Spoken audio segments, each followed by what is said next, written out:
This podcast is supported by FX's Shogun. Set in Japan in the year 1600, Lord Yoshi Toranaga is fighting for his life as his enemies unite against him when a mysterious European ship is found marooned in a nearby fishing village. Its English pilot, John Blackthorne, comes bearing secrets that could tip the balance of power, but requires reliance on a translator, Todo Mariko. Starring Hiroyuki Sanada, Cosmo Jarvis, and Anna Sawai. Shogun is available for your consideration at fxnetworks.com/FYC. Hi, everyone. I'm Katey Rich, and this is the Prestige Junkie Podcast.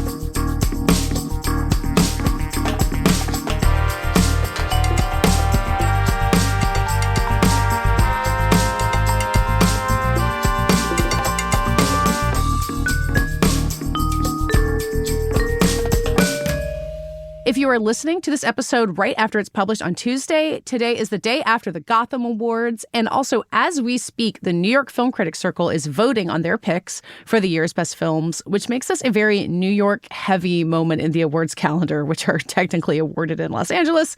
We can get into it. And the New Yorkers won't get the spotlight for too long. On Sunday, the Los Angeles film critics will have their say. The next day, December 9th, the Golden Globes will announce their nominations. And then on Thursday, December 12th, Critics' Choice will come in. So it'll be a busy time for a lot of awards nominations.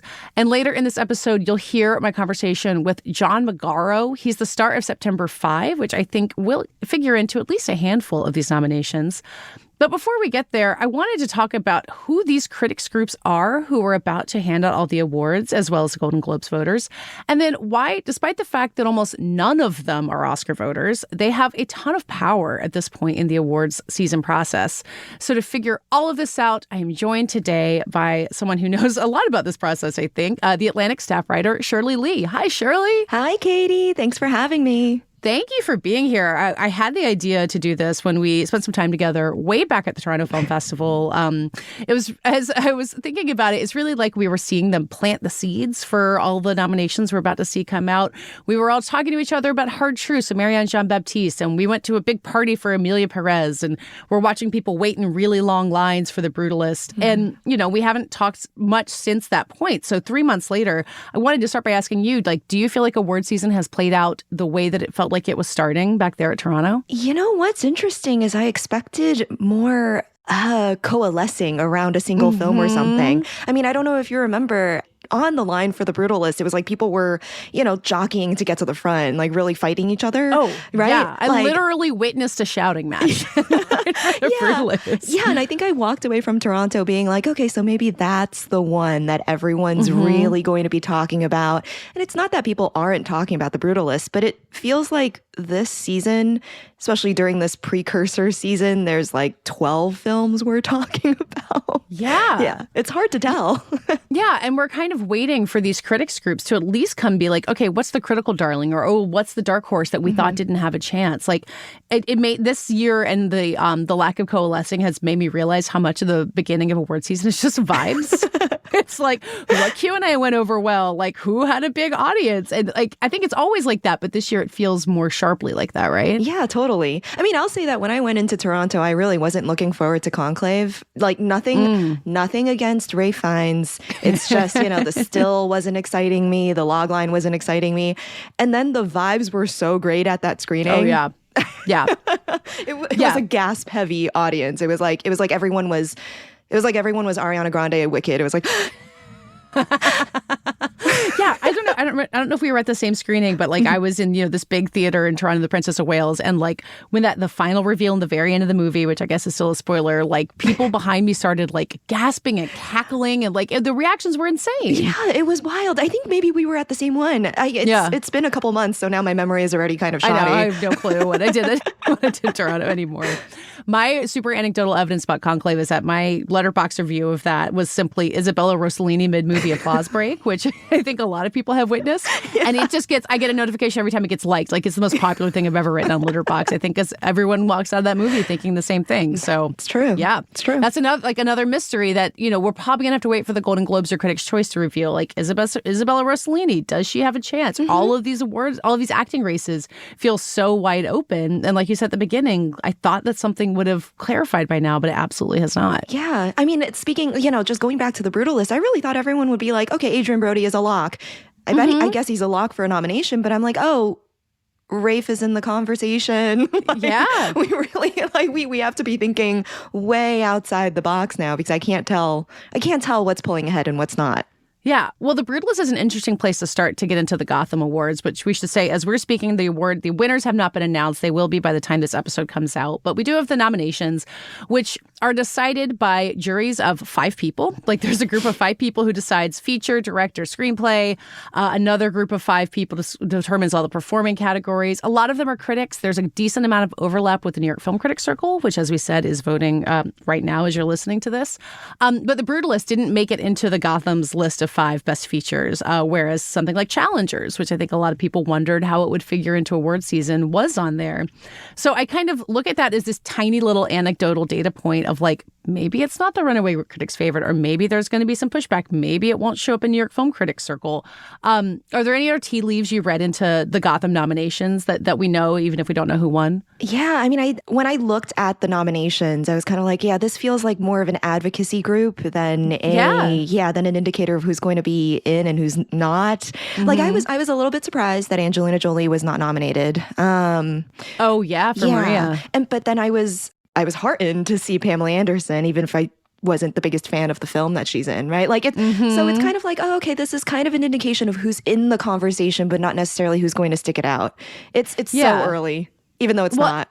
and a lot of times you'll be like, oh, well, they wanted to put Saoirse Ronan in there for the Outrun because, like, that's a tiny movie. But, like, do we actually know if that's advocacy or if that's, like, setting up the someone to gain momentum? Like, at this point, it's so hard to know. Yeah, that's a good point. I feel like we're going around in circles being like, who knows? It's just movies we liked.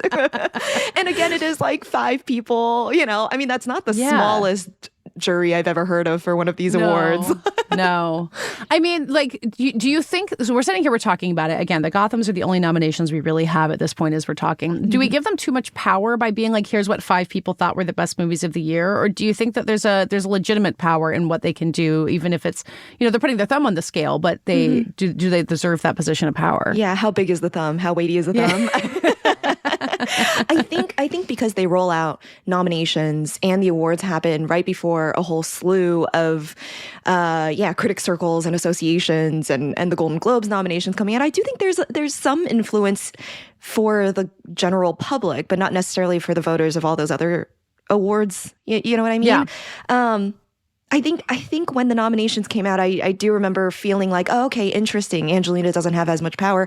But then I have to rethink that, like you have to catch yourself and be like, no, that's early. It's Well, it makes you realize, like, maybe who are the people who are such front runners that it would have been completely shocking for them not to be on there. Like, Adrian Brody is on the performer list at the Gothams. Mikey Madison for Nora is on there.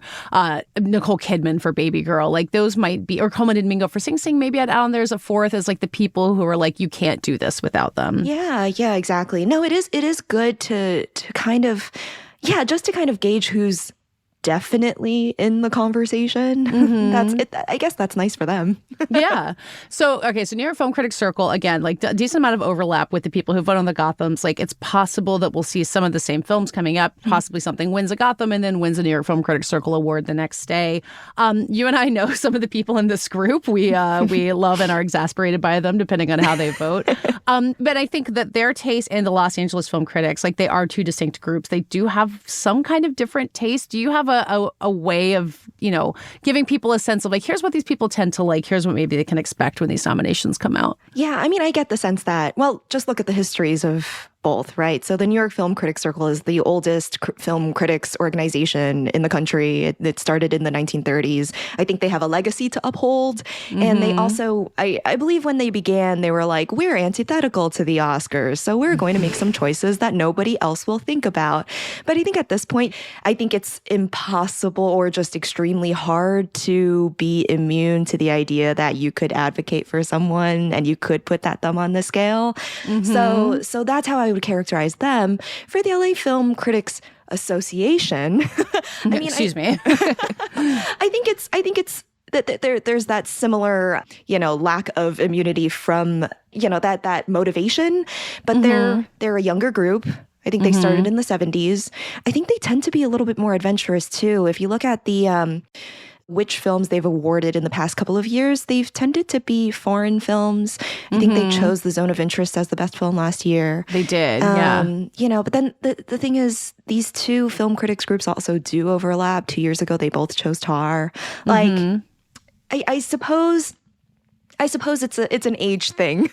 I feel like New York can be a little bit, they have a legacy to uphold. They have a dinner that they invite all these people to, which of course, like, none of them would ever say they're thinking about that as they vote. But like, the stew that goes into your head as you think, like, what do I like? What is my gut pulling me to? Like, your gut's influenced by a lot of stuff that you can't necessarily name. Yeah, absolutely. I mean, it's implicit bias is at work for all of us.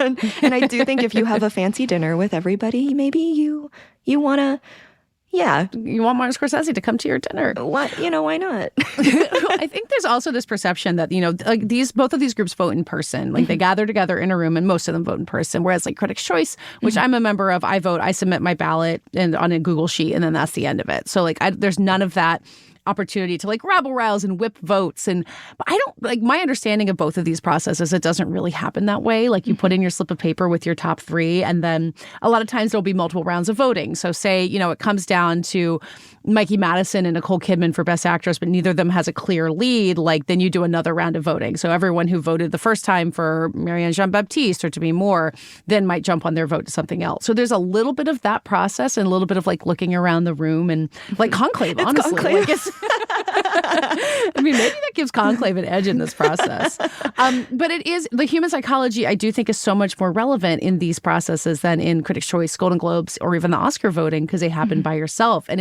I think it lends so much speculation about like, ooh, if like this prominent person voted for this movie in the first round, even if technically they don't actually know what happened. Are you also prone to this kind of speculation about these groups of people? Yeah, absolutely. I mean, just to your point about being in the room and outside of the room, like it's similar to, it makes me think of the way people give standing ovations at like Cannes, you know what I mean? Like if you're in the room, you are going to stand for 10 minutes on end because everybody else is standing for 10 minutes on end. So yeah, if you see somebody voting or if you see the crowd voting one way, you might feel, you should vote that way too.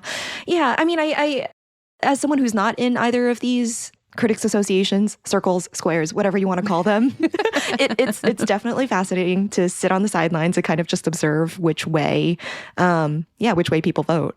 Yeah. Well, I also think there's even if sometimes New York and Los Angeles critics like go for the same thing, there's this undeniable thing where the LA critics have a couple days to see what New York went for. So if New York, say, goes for Anora, LA could say like, oh, okay, they've got Anora taken care of. Let's go for The Brutalist or let's go for Conclave or whatever else. Like it's, again, a real human psychology thing that you have the ability to spread the wealth. And because it's a smaller group than, say, Critics' Choice, which tends to be like a really broad-based thing, there's an opportunity for surprise. Yeah, absolutely. I like that there's this, I like that people like to spread the love. I know. Yeah. Especially this year where there's like everything is so wide open. I mean, Anora, I really don't know what to make of because it's been in this position as being like the heavyweight, this front runner, like for so long. And I feel like a lot of time these critics groups, these smaller groups that have the opportunity to, band together more than the bigger groups, they can be like, okay, Anora's got enough attention. Let's give some shine to Sing Sing or to Seed of the Sacred Fig or something like really that needs that boost. I mean, you look at 2021 where the New York Film Critics Circle and the LA Critics both went for Drive My Car. And like basically the two of them got that Best Picture nomination. Like that absolutely wouldn't have happened without those. So there's real power there. And you wonder about where they decide they want to put that power. Yeah. I mean, on the point of Drive My Car, I'm glad Evil Does Not Exist is on the Gotham's list.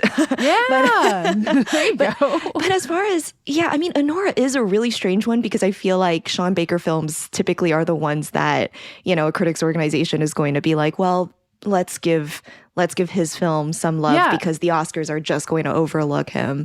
Yeah. And then here he goes winning a Palm.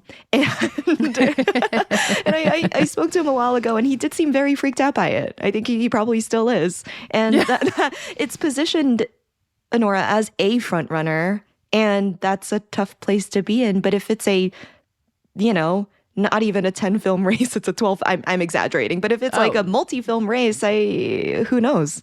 Yeah, I will note that Sean Baker did win Best Director from the New York Film Critics Circle for the 20 films of 2017 when Best Film went to Lady Bird. So, they have a history with Sean Baker. Well, speaking of Lady Bird, the other thing I was going to note is that since Anora has been this kind of undisputed, like, strong position, we've had Wicked and Gladiator 2 come out, which we can talk about, but also A Complete Unknown has started showing for members of all of these groups. I have not seen it yet. Have you seen A Complete Unknown yet? I also have not seen it. It's a complete unknown to me. but you're hearing the same. Are you hearing the same thing I am? Where people are like, "Oh my God, like this movie is actually really good, and it's like gonna open wide in theaters, and it's about Bob Dylan. Like it has this commercial appeal that Anora, which has done very well for itself, is a little bit more limited. So it makes me wonder if that's kind of lurking as the thing that like critics have not been talking about that long because they haven't seen it, but could really start popping in one of these sets of nominations. Yeah, I mean, at this point, I feel like Timothy is absolutely in the conversation, right? He was already in the conversation. Now he's a definite. I don't even know what that means for the film as a whole. But no, I feel like I feel like I've heard many good things about it, and now I'm kind of like, I need to purge that from my brain when I go see it. It's difficult. Well, the thing that the critics are not responsible for doing, but the Golden Globes sometimes can be, and I think Critics' Choice to some extent too, is the idea of balancing in awards race, like movies that are really beautiful and acclaimed and artistic and that do well. Like you want movies to represent some sense of like movies having a cultural impact, and so we've got Wicked and Gladiator 2 out here right now. Like Thanksgiving weekend, they continue to make a ton of money. I don't really expect either of them to pop up in these critics nominations this week, although a Denzel Washington win would be like fantastic, I think.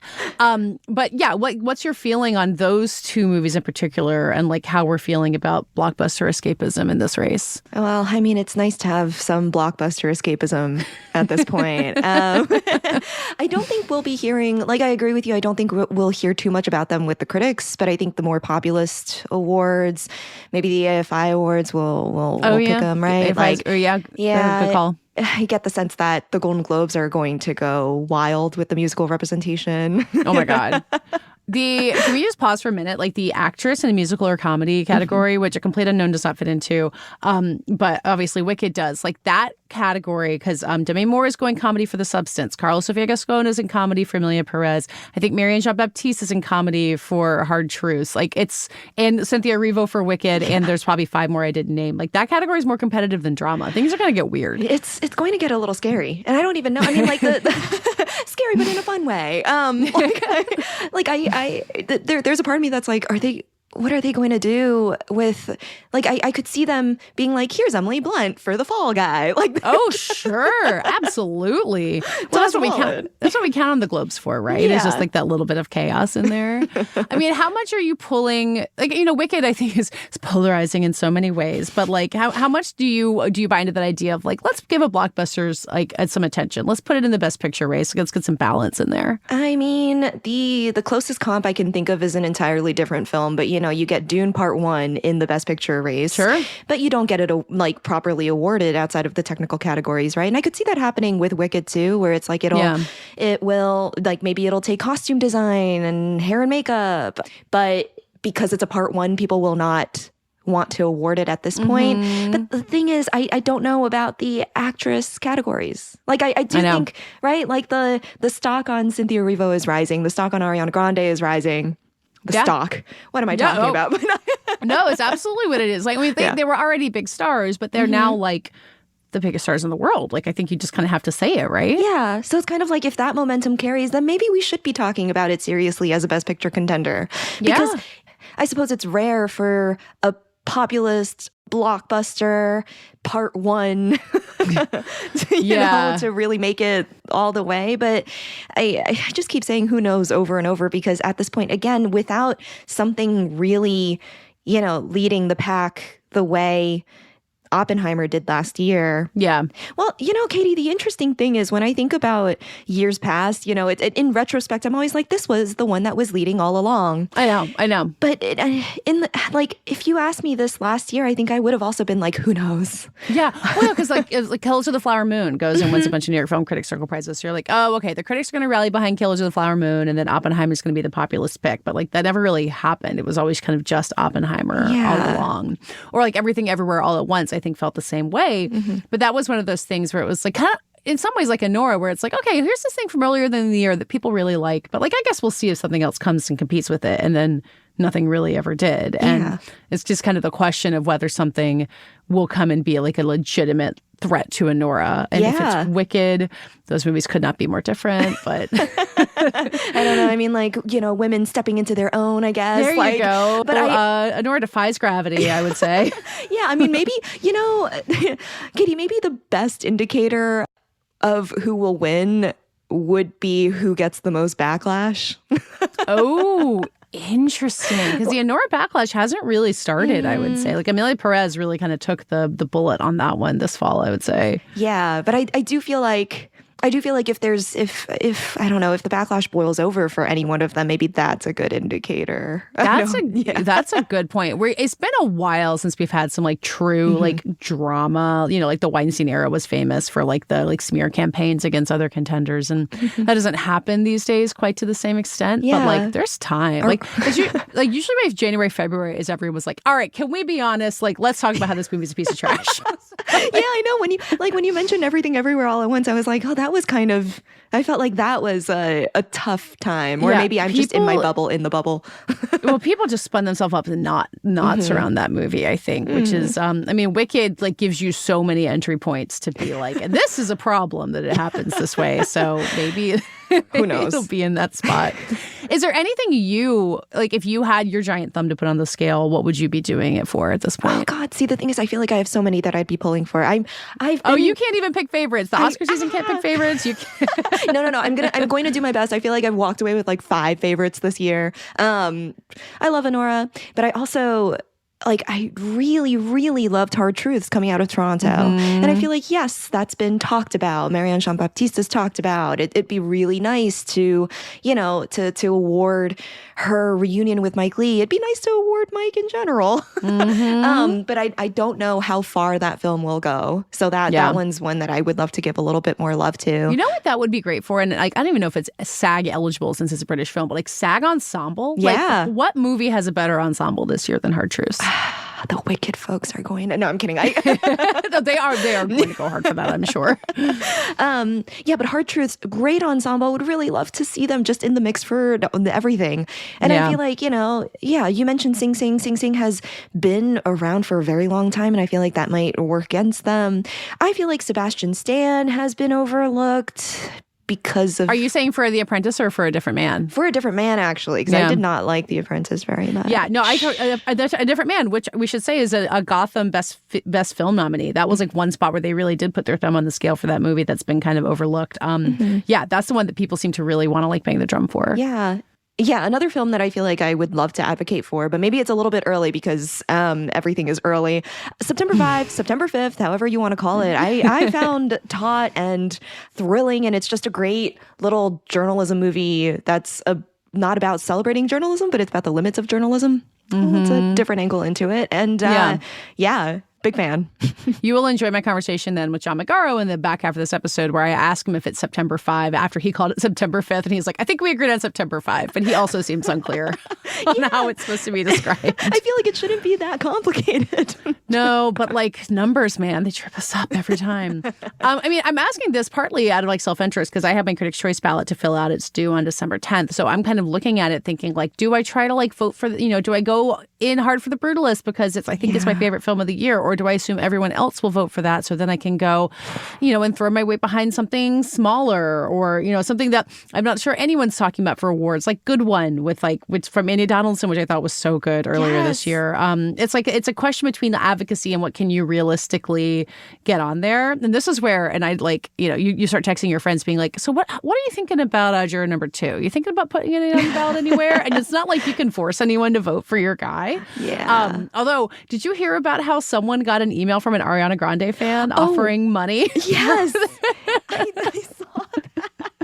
I did not receive that email. I am not bribable, but I'd be very entertained to receive such an email. So anyone can consider sending me that. Yeah. And I just want to know what your offers are. So. That can't be from someone on her team or from, right, like that, but that's a stan who found emails for voters. I mean, this is the thing. We've got pop stars in the conversation. I know. With Selena Gomez and Ariana Grande in the supporting actress race, like it's as intense as you can possibly imagine. Yeah. The Ariana, what are they called? Arianators? That's a great... Selenators and Ariana, are they all the same? Is that what they are? Or we have to look... We're going to have to look this up. I do like, with the rising stock in Wicked, there is this total possibility that Selena Gomez misses out on a supporting actress nomination for Amelia Perez and Ariana Grande gets it instead, which would melt the fabric of reality, probably. I think so. I think when you get stans involved on that level, you just have to brace yourself. I mean, this is when it's not Conclave anymore. Yeah, Conclave is still remains polite despite all of the drama swirling around them. I mean, like with the stans getting involved with bribery for votes, like as silly as it is, I have this moment at being like, oh, but people care about the thing that I care about. Like I get so happy when like award season movies in particular cause this kind of drama. I'm guessing you might be in the same boat. Yeah. The thing is, okay. I'll put it this way. I do love when I have a different, opinion from somebody else and we can talk about the films and we can talk about it in a civilized manner. I think I get overwhelmed when I see when I see online shouting matches, which is why I kind of back away from it. But I do think it's nice when the general public, this sounds so strange to say, like when the general public gets involved, but no, it's nice to know that people are watching movies. You know what I mean? Like that's when it's exciting. It's like, oh, you've seen all of these too, and you have opinions, and not that you're voting for the awards, but because you're making opinions. A substance meme, which show like that's talking about like movies that are successes, like Wicked and Gladiator 2 are one thing, but like the substance having the box office run that it did and the pop culture immersion that it did, like that's incredible. That's such a good sign. Like that was only in theaters for months and months. That is not something people could catch on Netflix. We're having such a good fall for that kind of thing. Even, something like Sing Sing didn't make as much money as it deserved to, but like Honora, The Substance, it's a sign that it's possible. Conclave too. Man, talk about the Conclave memes. Those have been... The Conclave memes have gone far. The Substance memes have definitely gone far. I've actually been surprised that the Amelia Perez, noise has kind of died down. It has. I know. I'm curious. I wonder if the Golden Globes will bring that back. Like that's again with the mysteries. Like I think I've said this to multiple people. Like I feel like Amelia Perez could get 7 Oscar nominations. It could get 1. Yeah. And like either of them seem possible. And that's something that I think in 2 weeks, once we've had at least enough of these people weighing in, some kind of like surfacing them over the scrum, we'll have a better sense of, hopefully. What if we go into January and we still don't know? No, Katey, you know what that is? That would be a real pain.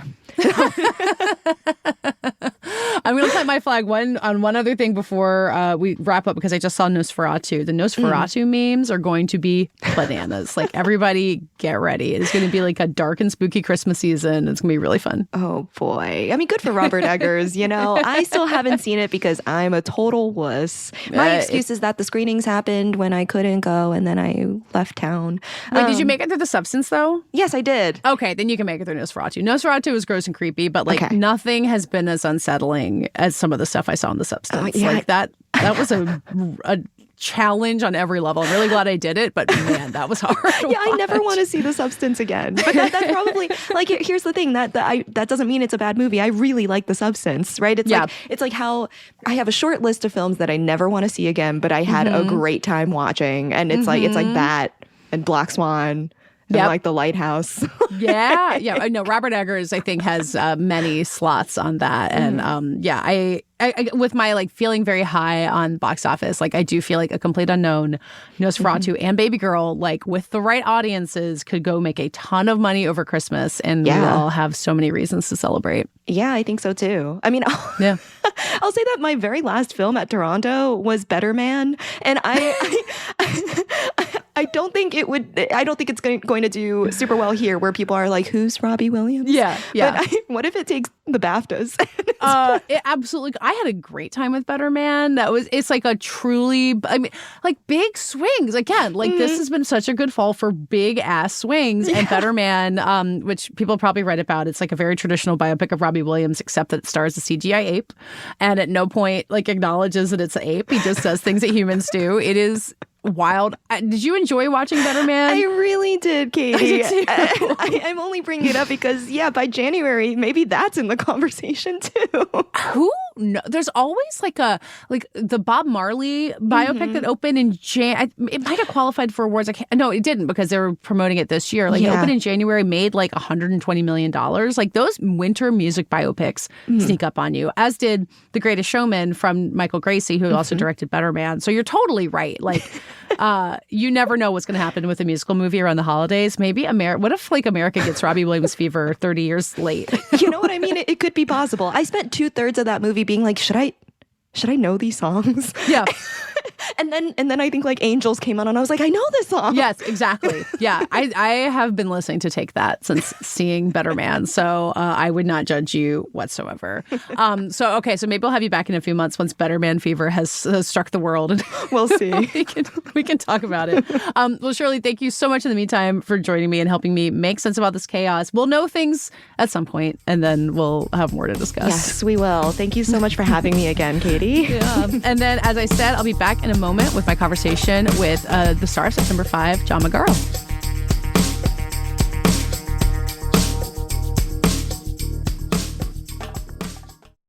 This podcast is supported by FX's Shogun.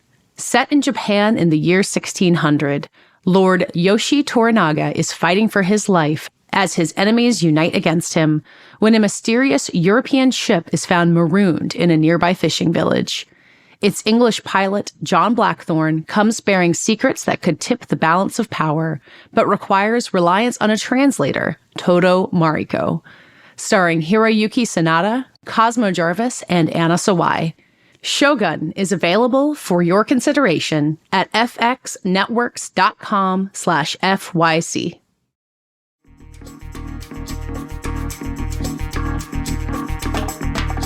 As you might be able to hear in this conversation with John Magaro, I didn't necessarily plan to ask him about the mostly forgotten 2016 film, The Finest Hours, much less for him to have an incredible story about what he learned from acting while making it. But that's kind of what happens when you talk to someone with as varied a career as John Magaro. He proudly calls himself a journeyman, but in the last few years, he's really emerged as an immediate draw for certain types of moviegoers. I am definitely one of them. He had a big breakout moment in 2023 in Past Lives. He played the husband of Greta Lee's character. And he had another one 2 years before that as the lead of Kelly Reichardt's film First Cow, which had the bad luck of being released in theaters in early March 2020. He's also really the kind of actor that major stars want to work with. He's worked with Brad Pitt twice in The Big Short and War Dogs, and he's got upcoming projects with Michael Fassbender, and he's also being directed by Maggie Gyllenhaal. In September 5, he co-stars opposite Gyllenhaal's real-life husband, Peter Sarsgaard, and he's also a neighbor of theirs in Brooklyn, but swears it's a total coincidence that he's recently worked with both of them. As you'll probably hear, John Magaro is just the kind of actor people want to work with. In September 5, he plays Jeffrey Mason. He's a real person who was part of the ABC sports broadcast team at the Munich Olympics in 1972. They were firsthand witnesses to the kidnapping of 9 members of the Israeli Olympic delegation. It's really heavy subject matter. You might remember it being covered in Steven Spielberg's Munich. But September 5 also tells it about the thrilling process of making news and working with a team to do it. And that's something Magaro can really relate to after his decades of working with incredible ensembles in film. You'll hear all about it in my conversation with the star of September 5, John Magaro.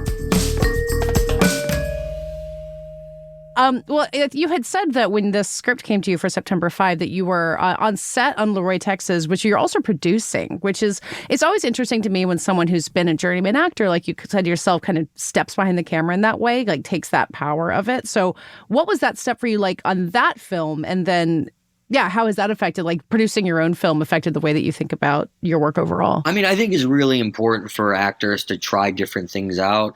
I think it's important to be aware and knowledgeable about what other people do on set. It makes you better at being an actor. It makes you just understand how this entire machine works, because a set is a machine. Mm-hmm. And I think the more informed you are about what every position is, whether it's a grip or electric or camera or whatever, I think the more informed you are, the better you can collaborate with them. And I found that the more I've learned about it, it actually helps me work more efficiently as an actor, because I find myself understanding, maybe what the camera department's looking for. So instead of changing it used to be, they'd have to, if you couldn't pivot as an actor, you'd have to change the entire shot, and that takes up a lot of time. So being an indie filmmaker, you understand optimizing the short amount of time you have. Being aware of other positions, it really helps you do that.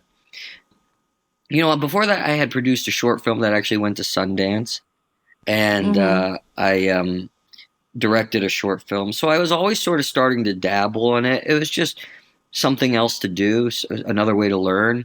And Leroy was just a script I really believed in, and I really wanted to make sure it happened. It took a long time because that was during COVID. Yeah. Well, I mean, it sounds like you don't have what I feel like some actors do, which is like you want to write your own ticket. You want to have control over it. Like the, jumping behind the camera can come from that place. So you would rather let someone else handle it. It is nice having more of a hand in the collaboration. But Shane Atkinson, our director on Leroy, I really want, and I think as an actor who works that way, like we actually had to replace an actor on Leroy, and was one of our main actors. So we were on the verge of getting shut down. So it was really important that we cast the other actor. And some of the money people wanted us to, they sent us a list of people, and Steve Zahn and I looked at each other and said, well, we wouldn't have done this movie if like those were the kinds of people we were working with. So what I did is I went to Shane and I was like, who do you want to cast? I will work as hard as I can to make that happen. I don't want you to have to cast someone who you're not feeling. So really, even though it was an anxious time, I really wanted to help facilitate his vision. And I think that's why that movie ended up, for being a really teensy little indie, being so well received as it was, because it was made with his vision in mind and with a lot of passion. Yeah.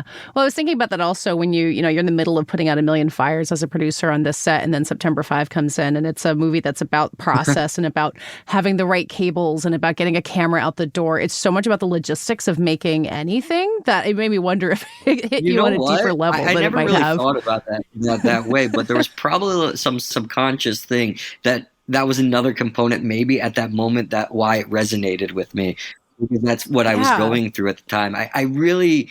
when I read a script, I try and just read it pretty objectively and clearly, and then with consideration to the character, obviously. But that's good you pointed that out. That probably was very much a part of it. Yeah.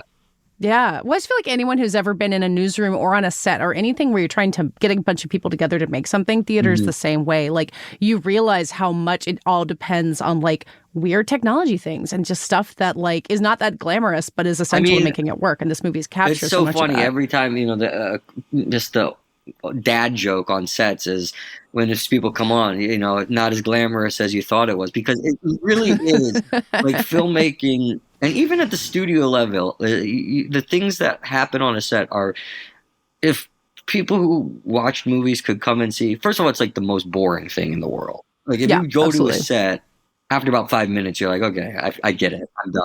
It's really boring. I've seen them do this scene 10 times. Incredibly boring. It's incredibly tedious. It's very technical. And yeah, it's not very glamorous. Like being out in the cold in the mud, and even the set for September 5, which was a stage, it's a stuffy warehouse with black soot, Yeah. and it was cold, and it's just. I was thinking about the claustrophobia of this movie because it's not only that it's inside, but it's in the dark a lot of the time. Like there's very little natural light, and I mean, presumably that helps your performance in some way. That you're all being kind of locked in there together. That you feel the teamwork that had to build from these people working in these kind of suboptimal conditions isn't that why to they make put this kids happen. in like the church lock-in overnight? Like it makes you bond. You have to bond. It's like sink or swim. I think they've been asking Ben Chaplin a lot about getting there and forming our ensemble and how it happens. I mean, naturally you have to do that as an actor, but there's probably something about being in a windowless room for 15 hours that makes you bond pretty quickly. Well, it's funny that people are asking Ben Chaplin about building the ensemble, and hopefully they're asking you too, because you've worked for such a long time, as you said, and you've been in big ensemble films. You've come in to be the guy who's in one or two scenes and finding a way to fit into that and kind of finding your role in it. That feels like something that it takes time to develop. Not that you can, bad in the earlier movies, but that you get better at it as time goes on. I think that's something learned from the theater. I think that's like, I came from the theater. That's where I started. I have a theater degree. I moved to New York expecting full well to, maybe if I was in any way able to cobble a career out of this ridiculous thing, I thought it would probably be like doing regional theater and doing something like that. That's all I really knew. I fell into film randomly. But I think that need to build relationships quickly and the give and take of being in an ensemble of like everyone kind of passing the ball around and no one being, not that there aren't egos in the theater, even like the lowliest of theater, there's still egos there. Oh, probably the biggest egos in the smallest theaters. But if you're clever enough, you see that and you know not to be that.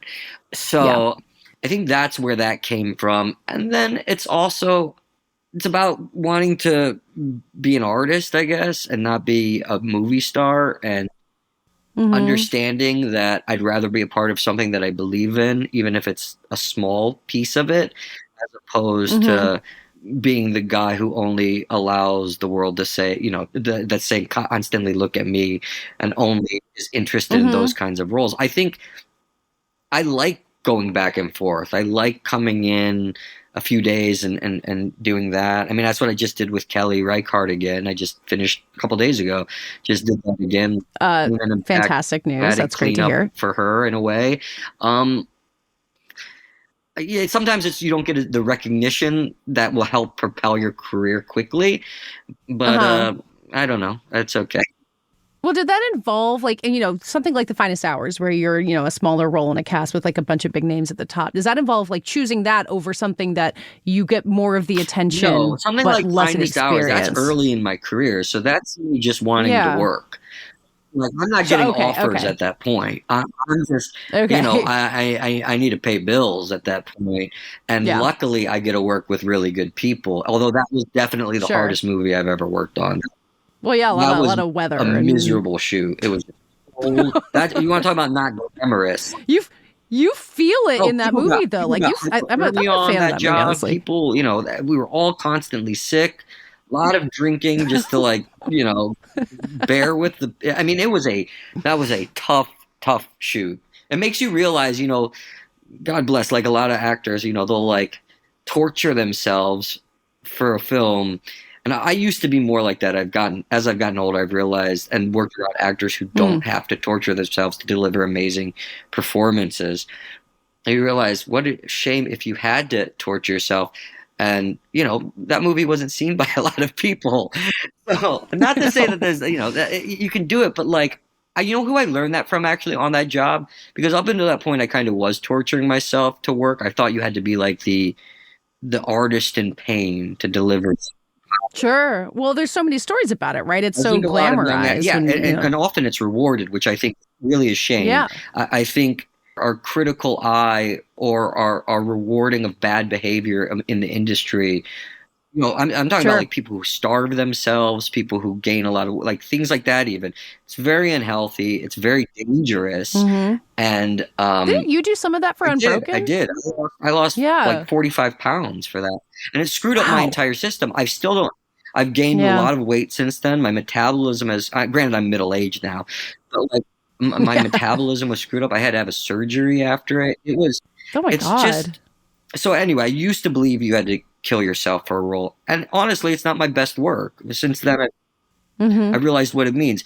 And two, I saw that in Tom Hanks on Captain Phillips, that he's an actor who can act. And then, Ben Foster, who used to be known kind of as that guy on Finest Hours, he was just an actor who was personable and lovely and collaborator and, passed the ball around and supportive of his other cast members. And I'm like, this guy can deliver such powerful, dark roles, but he's just a good guy. So it made me really start to reevaluate it. And then continuing to work with other great actors, Brad Pitt and we got Michael Fassbender coming up on The Agency. Fassbender's another one. And you realize, Jeffrey Wright, there you go, there's another one. The list goes on, but like you realize that some of the greatest actors are not, driving themselves into an early grave just to feed into the illusion of what it means to be a movie star. Yeah. Well, it kind of goes back to what you're saying about, one role leads into another and kind of learning how to work with people. Like if you can show up, like you're saying, on set, be a lovely guy, be good to work with, like that builds so much more than, pulling something off that only benefits you or that like you might think benefits it broadly, right? Like it's just about being good to work with. I think that's part of it. Like, it's a small business and it gets around and, there's a running joke among, and I know some of these directors who always want to find that bad one and they think they can change him. It's like when you're dating, you would like see a bad boy. You're like, oh, I can fix him. You never can. You never can. And it also makes for a miserable experience for everyone else on set. I've also been really fortunate to not really have many of those. I've worked with really great directors who are collaborators and really wonderful actors. And the best ones I've worked with are able to like turn it on and turn it off and be super. I think if you're confident and the real actor, especially like theater actors are like this, you can really get there when the camera's rolling and you can be present and honest and authentic and vulnerable and have an impacting moment to the audience without driving everyone crazy on set because in a lot of ways it's selfish. Yeah. Everyone kind of wants to go home and live their lives. To go back to, you were talking about falling into film acting because you thought you'd be in theater. What made you do that first audition? Film audition? Yeah, like what made you make that? Like, was it just your agent saying, "Hey, you should do because this"? Because you quickly realize. I mean, it's naive of me to think that I was just going to do that. But again, I didn't know anything. I grew up in around Cleveland. Came to New York. I didn't know any. I didn't know about film. I got an agent out of college, and part of that was it was really commercials. That's where I started. That's what you do. You have to make. Well, it's like feeding yourself, so right? I started doing commercials, and then you start getting submitted for TV shows and movies, and I really don't. I actually forget if I did a TV show first or a movie first. The first TV show I did was this Dick Wolf show called Conviction, very short-lived, here in New York, and I played like a junkie hustler in like 2 scenes. And I remember the first time the camera was on me, I just totally, like I had 2 lines. I totally just went blank. I was like, and I didn't realize that, you can do it again and again and again. So I was freaking out. I'm like, I'm going to get fired on my career. It was fine. And then the first film I did was The Brave One, Neil Jordan. I think that was like 2000, 7, 5, like 6. Oh, earlier than that? Oh, wow. And again, I was like the little NYU pothead kid on the street. It was very close to who I was at that time. Long I always think it's interesting talking to actors when you've been working this long, where you kind of start off playing like the pothead kid or like the young guy, and like that's who you are. Yeah. And like I feel like you looked young enough for a long time that you could like ease into that even well into your 20s, and so like aging into my 20s. I did a horror movie, Wes Craven horror movie. I was the oldest guy on set. I was that, that joke of like 30, I think I was 20, the fifth year senior 26 at the time, and I was playing a 16-year-old, I think. It's ridiculous. So then what's that transition, being that far into your life playing teenagers, what's that transition like being now like a full grown up? Like, is that long awaited? Were you kind of ready to be able to like be an adult like you are on Full September grown 5? I like that. I've blossomed. I've came out of my big butterfly now. No, I also have been very lucky. It's been a lot of ups and downs, and like we said about First Cow and all that stuff. Been a lot of that, but what I will say is, although it took me a while to get close to the age that I actually was, I have been pretty lucky to kind of age along the way. Like I remember when I was first started out, and then I was just needed to work, and I was playing high school kids, and I was worried I was gonna kind of, once I aged out of that, I was never gonna work again. Sure. And then I was pretty lucky to like kind of get into soldiers, which is like always, I feel like that's always it's like high school kids, then you start playing soldiers, then you start playing young professionals, and then and then you're there's always everyone always dad needs those all of a sudden, and you're playing a dad, and then I've been pretty fortunate to, I'm always about 3 years ahead of, or 3 years behind, or 4 years behind what I am. Like, like I'm 41 now, and I'd still say I'd probably playing like 36, 33. Yeah. So that'll take you well into your 80s. You can you can always be a little bit behind it. Well, and we're fairly close in age, and I feel like I also have the same moment of being like, but wait, like I'm still the young one, right? Like realizing there's all these people coming up behind us is weird. I know, but like you don't ever catch yourself thinking that like, wait a second, like shouldn't I be the like younger version of whatever this is? Isn't that funny? We were always told that, because even our brain keeps telling us we're young, but then our body is like, no, you're old. You're very old. Clear about it. And also like how late you can stay up. It's already too late. Like, it's 3:00 in the afternoon. I need a nap. To be done. To go back to September 5th, maybe the way to wrap it up, there's this, the camaraderie we're talking about, the ensemble, and the sense that they're also focused on this task, and there's this elation of having accomplished it. And I think you've talked about how in real life, when they were, they got home, only then did they let the like horrors of it sink in.